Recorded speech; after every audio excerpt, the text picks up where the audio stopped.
नमस्कार, BITDR में एक बार आपका फिर से स्वागत है। आज एक बड़े महत्वपूर्ण विषय पे मैं बात करने जा रहा हूँ। एक किसी सज्जन ने लिखा है मुझे, और एक सज्जन ने नहीं कहना चाहिए, कुछ लोगों ने मुझे लिखा है बार बार कि सर हम लोग अपना एक काम करना चाहते हैं, एक टीम बनाना चाहते हैं और सब एक छत्र के नीचे आके कुछ बिजनेस स्टार्ट करना चाहते हैं, लेकिन दिक्कत यह है कि हमारे सबके विचार अलग अलग हैं। हर आदमी इधर से उधर भटक रहा है। हम सारे समान विचार वाले लोगों को कैसे एक साथ लेके आएं? यहाँ इम्पोर्टेंट क्वेश्चन आपको शायद लग सकता है कि बहुत अलग अलग विचारधारा के लोग, अलग अलग फील्ड से आए हुए लोग, और वो सब एक साथ अगर बिजनेस करना चाहते हैं तो वो बिजनेस क्यों नहीं कर पा रहे हैं, उनकी टीम क्यों नहीं बन पा रही? तो आज हम इस विषय पे चर्चा करने जा रहे हैं। यह विषय आप समझ लीजिए टीम बिल्डिंग पे आधारित है।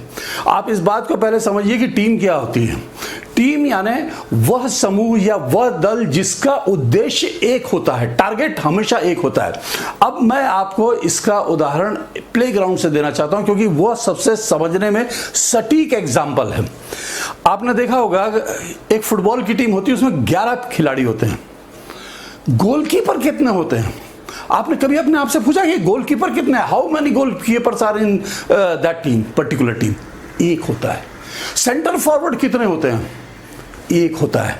आजकल नई टेक्नोलॉजी में सेंटर फॉरवर्ड 2 होते हैं, लेकिन वो दोनों मिलके भी एक ही परफॉर्म करते हैं। इसी तरह से आप हर पोजीशन पे देखिए, लेफ्ट आउट एक, लेफ्ट इन एक, राइट आउट एक, राइट इन एक। यानी आप अगर एग्जाम्पल लें किसी भी तरह के खेल का, अगर मैं फुटबॉल को छोड़ दीजिए, मैं क्रिकेट पे आ जाता हूं क्योंकि ये सबसे ज्यादा पॉपुलर गेम है, तो मैं आपसे पूछना चाहता हूं कितने बॉलर होते हैं? आप बोलेंगे 4। अगर आप ध्यान से देखें तो हर बॉलर अलग अलग होता है, क्योंकि एक स्पिनर होता है, एक वो फ्लाइट फेंकता है, एक स्विंग में मास्टर होता है, एक फास्ट बॉलर होता है, एक मीडियम पेस होता है। तो अलग अलग पोजीशन हो गई। इसी तरह से बैट्समैन, एक ओपनर होता है, एक उसको रनर होता है।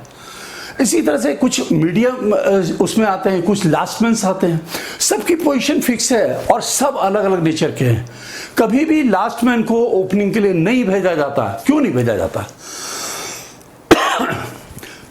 इसलिए नहीं भेजा जाता कि वह यदि जाएगा तो परफॉर्मेंस खराब कर देगा। यानी इस बात को समझिए कि लास्टमैन का अपना इंपॉर्टेंस है। ओपनर को लास्ट में नहीं भेजते। क्यों नहीं भेजते?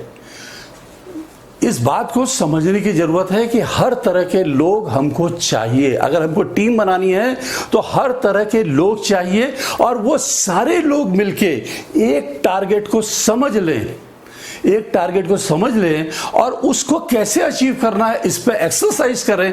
हर आदमी अपने स्किल, अपने रिसोर्स के साथ यदि आपके साथ आपकी टीम में काम करता है तो निश्चित आपकी टीम बेहतरीन होगी और आप निश्चित रूप से उस गोल को अचीव कर पाएंगे।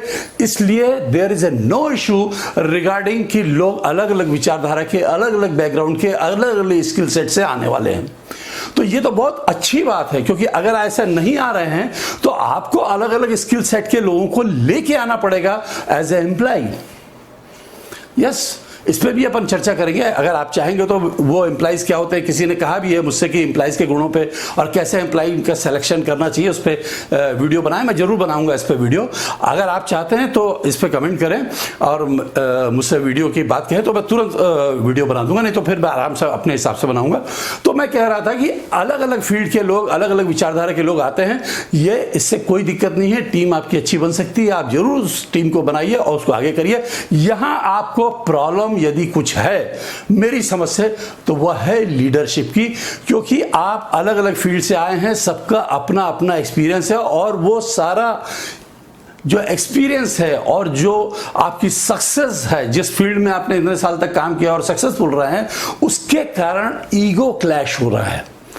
अब इस ईगो क्लैश को कैसे रिजॉल्व करें, इसके लिए आपको एक अच्छी लीडरशिप की जरूरत है। आप अपने बीच में से एक व्यक्ति को लीडर चुनिए, ढूंढिए कि आपके इसमें कौन अच्छा लीडर है। यदि आपने उस व्यक्ति को लीडर ढूंढ लिया, लीडर वो होता है जो सबको लेके चले, है ना।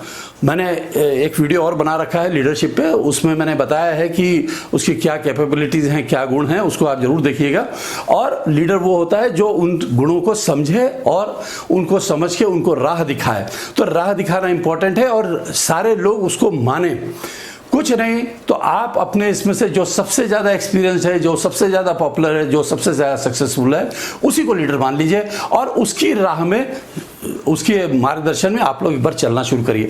आप लोग एक बार चलना शुरू करेंगे, आपको समझ में आ जाएगा कि वो लीडरशिप में सक्सेसफुल है या नहीं है। अगर आपको लगे अगर नहीं है तो आप डेमोक्रेटिक मेथड से फिर धीरे से एक लीडर को एक सम टर्म के बाद उसको शिफ्ट करिएगा, या आप लोग पॉलिसी बना लीजिए कि हर 1 साल बाद हम हर फाइनेंशियल ईयर के बाद एक छोटा सा इंटरनल इलेक्शन कराएंगे और 1 by 1 लीडरशिप को रोटेट करेंगे। और उसमें हमेशा एक फंडामेंटल रूल बना के रखिए कि हम पुराने लीडर को उसी समय आपके मतलब जो प्रेजेंट लीडर है वो पुराने लीडर को एज ए एडवाइज़र अपॉइंट करेगा और उसके मार्गदर्शन में, ताकि पुरानी पॉलिसी, पुराना विज़न उसके साथ वो मार्गदर्शन के साथ आगे बढ़ सके। और साथ साथ उसी समय एक नए लीडर को एज ए वाइस प्रेसिडेंट वो अपने साथ अपॉइंट करेगा, ताकि वो उसको असिस्ट कर सके, ताकि अगले टर्म में आपको एक नया प्रेसिडेंट या नया एक लीडर मिलता रहे। इस तरह से रोटेशन में आप 3 लीडर लेके आप चलिए। और मैं समझता हूं कि इससे आपकी टीम डेफिनेटली ग्रो करेगी और हर किसी को मालूम होगा कि हमारा भी मौका आएगा, हमारा भी नंबर आएगा, तो वो सारे लोग उससे कन्विंस हो जाएंगे और आपकी टीम बहुत सक्सेसफुल काम कर पाएगी। ऐसा मेरा विचार है। ये आपको कैसा लगा, या इसमें क्या दिक्कत आ रही है, या लीडरशिप को आप और कैसे समझना चाहते हैं, या टीम में आपको और क्या प्रॉब्लम आ रही है, टीम क्या होती है, कैसे काम करती है, इस पे अगर आप और चाहते हैं तो मुझे जरूर कमेंट करिए। मैं प्रयास करूंगा कि आपके इन सब का भी कुछ ना कुछ हल या सॉल्यूशन या जो मेरा एक्सपीरियंस है उसको मैं आपके साथ शेयर करूं। शुभकामना। वंदे मातरम।